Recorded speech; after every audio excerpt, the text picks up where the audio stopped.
আপনি অনেক বড় মানুষ, আমি অনেক কথা কয়ে ফেলছি, আমার ক্ষমার দৃষ্টিতে দেখবেন। আমি অনেক কষ্ট করে ভালোবাসা অর্জন করছি সবাই।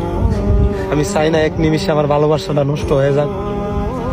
আমার যদি কোনো ভুল হয়ে থাকে সবাই আমার আল্লাহর রস্তে ক্ষমার দৃষ্টিতে দেখবে। গাইস, এইবার এলেক সবুজ ভিডিওতে এসে কেঁদে কেঁদে ওমর এমনকি অপু ভাইকে নিয়ে বাজে বাজে ভিডিও করাতে এবার তাদের কাছে ক্ষমা চাইলো। তো বন্ধুরা, এলেক সবুজ ওমর এমনকি অপু ভাইকে নিয়ে কি কি বাজে কথা বলেছে যার কারণে তাদের কাছে ক্ষমা চেয়েছে সেই ভিডিওগুলো আপনাদের মাঝে দেখাবো। এমনকি বন্ধুরা, অন্যদিকে মেহের চৌধুরী এলেক সবুজকে নিয়ে কি বলেছে তাও এই ভিডিওতে আপনারা দেখতে পাবেন। তাছাড়া বন্ধুরা, সবশেষে দেখতে পারবেন রাকিব হোসেনকে ছেড়ে ইয়াসিন এমনকি মিথিলা ওমরের সাথে ভিডিও করতে গিয়ে ওমর ইয়াসিনকে কিভাবে রোস্ট করলো সেই ভিডিওটি আপনাদের মাঝে দেখাবো। তাই অবশ্যই ভিডিওতে লাইক দিয়ে শেষ পর্যন্ত দেখতে থাকুন। বন্ধুরা, আপনারা হয়তো কম বেশি সবাই এলেক সবুজের কাজকর্ম নিয়ে প্রতিনিয়ত সোশ্যাল মিডিয়াতে আলোচনা এমনকি সমালোচনা দেখতে পাচ্ছেন, যার ফলে বন্ধুরা এলেক সবুজের কাজকর্ম নিয়ে ওমর একটা ফানি ভিডিও তৈরি করে, যেই ফানি ভিডিওতে এলেক সবুজকে ধুইয়ে দিয়েছিল ওমর। তো অন্যদিকে এলেক সবুজ ওমরের এই ফানি ভিডিওটা দেখে রেগে গিয়ে ওমরকে নিয়ে একের পর এক ভিডিও তৈরি করে টিকটকে, যার ফলে ওমর এমনকি এলেক সবুজের মধ্যে বেশ কিছু কন্ট্রোভার্সি হয়। তো এলেক সবুজ সবাইকে নিয়ে কটূক্তি করে কথা বলাতে অন্যদিকে টিকটকার অপু ভাই রেগে গিয়ে এলেক সবুজকে নিয়ে বেশ কিছু কথা বলে, যার ফলে অন্যদিকে এলেক সবুজ অপু ভাইকে নিয়ে অনেক বাজেভাবে কথা বলে টিকটকে এসে। তো চলুন বন্ধুরা আমরা সেই ভিডিওটি দেখে আসি। অপু ভাই, তোমার এখন খাওন নাই দেখে আমার নিয়ে ভিডিও বানাইছো, আগের দিন বাগে খাইছে। আর তুমি ভালো করেই জানো এলেক সবুজের নামটা লইলি ফর ইউ।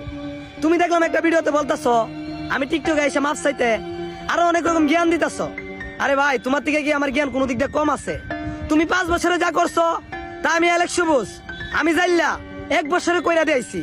তোমার নামের হ্যাশট্যাগের ভিউ 700 মিলিয়ন আর আমার নামের হ্যাশট্যাগের ভিউ 1 বিলিয়ন, যা বাংলাদেশের ভিতরে আর কেউ করতে পারে নাই। তুমি আরেকটা কথা বলছো আমরা নাকি টিকটকের পরিবেশটা নষ্ট করতেছি। আরে টিকটকের পরিবেশটা কে নষ্ট করে গেছে এটা পাবলিক ভালো করে জানে। তোমার এখন বাংলাদেশ আর কাউন নাই, তাই চলে গেছো দুবাই। আমরা মানুষকে আমাদের কর্ম দেখায় ভিডিও করি, আর তুমি কি করো? অন্যের গাড়ি বাড়ি দেখায় ভিডিও করো। আরেকটা কথা, তোমার নিয়ে সেই সমালোচনা করবো যে তোমার থেকে ছোট। তুমি আমার নিয়ে সমালোচনা করিয়া নিজের ছোট করতেছ, তাই বলতাছি নিজের ইজ্জত সম্মান ধরে রাখো আর টিকটকে ভালো ভালো ভিডিও। তো বন্ধুরা, আপনারা এলেক সবুজের কাছ থেকে শুনতেই পেলেন সে নাকি বাংলাদেশের 1 নাম্বার টিকটকার, কেননা তার নামে নাকি 1 বিলিয়ন হ্যাশট্যাগ ইউজ করা হয়েছে, যেটা নাকি এর আগে বাংলাদেশে কেউ করতে পারেনি, যার ফলে এলেক সবুজ এইটা নিয়ে নিজেকেই গর্ববতী মনে করে। কিন্তু অন্যদিকে মেহের চৌধুরী এলেক সবুজের এই কথাবার্তা শুনে এলেক সবুজকে নিয়ে মুখ খুলে কি উচিত শিক্ষা দিল মেহের চৌধুরী। তো চলুন বন্ধুরা আমরা সেই ভিডিওটি দেখে আসি। এলেক সবুজ ভাই, আসসালামু আলাইকুম, কি অবস্থা? এলেক সবুজটাকে বড় ভাই, বড় ভাই। Oh sorry, I am sorry bro, I am sorry. এলেক সবুজ ভাই 100 মিলিয়ন না, 200 মিলিয়ন না, 1000 মিলিয়ন বাংলাদেশে সর্বপ্রথম করছে, মানে 1 বিলিয়ন ভাই না বাংলাদেশে। জানেন যে কিভাবে হ্যাশট্যাগ চেক করতে হয়, কোন জায়গা থেকে চেক করতে হয়? আর আপনি যে অপুকে বললেন যে অপুর 700 মিলিয়ন, আপনি জানেন অপুর 700 মিলিয়ন না কত? অপুর 5.1 বিলিয়ন।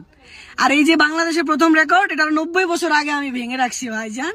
হ্যাঁ, আর এই যে ভয়েস কন্টেন্ট বা শায়রি, এটা ভাই বাংলাদেশে হাতে ঘড়ি হয়েছে আমার হাতে। হ্যাঁ, আর শুধুমাত্র এটা না, আপনাকে জানাই দিচ্ছি আরেকটা বিষয়, আপনার অ্যাকাউন্ট কি মনিটাইজেশন করা ইউটিউবের মতন? আমার অ্যাকাউন্ট মনিটাইজেশন করা, ভিউজ থেকে আর্ন হয় ভাইয়া। ক্লিয়ার? আচ্ছা যাই হোক, ওগুলা বলতেছি না ভাইয়া, এগুলা কন্টেন্ট না তোমার, এগুলো হচ্ছে ক্রিঞ্জ, এগুলো হচ্ছে ভাই ক্রিঞ্জ, এগুলো বাদ দাও। আর আর আর এই যে হ্যাশট্যাগ কিভাবে চেক করতে আমি বলি। অপু এখন কোথায়? দুবাইতে, তার মানে সার্ভার তার আলাদা। আমি কোথায়? সৌদিতে, সার্ভার আলাদা। আমরা কিন্তু রোহিঙ্গা না, বাংলাদেশে আমাদেরও রেকর্ড। সো ব্যাপার হচ্ছে কিভাবে কি করতে হয় আগে জানবা, তারপর। আসলে বন্ধুরা, এলেক সবুজ কখন কোথায় কি বলে এমনকি কি কাজ করে সে নিজেও জানে না। তবে এইবার এলেক সবুজ ওমর এমনকি অপু ভাই সহ আরো অনেককে নিয়ে বাজে কথা বলাতে এইবার ভিডিওতে এসে কেঁদে কেঁদে তাদের কাছে ক্ষমা চাইছে। তো বন্ধুরা চলুন আমরা সেই ভিডিওটি দেখে আসি। হ্যালো গাইস, আসসালামু আলাইকুম, সবাই কেমন আছেন?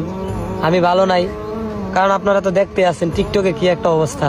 এখন টিকটকে ডুবানি জানা ভাই, এর টেট দিতেছে, এর পছায় ভিডিও করতেছে। তো আমি কোনোদিন কল্পনা করি নাই আমারে পছায় এত মানুষ ভিডিও করবো আমার নাম নিয়ে। আমি ভাবছিও না ভাই আমি কি দোষ করছি ভাই আপনাদের। আপনারা আমারে নিয়ে এই আমার কর্মটা নিয়ে ভিডিও করতেছে। আমি তো ভাই কাজ করি, চুরি দর করি না।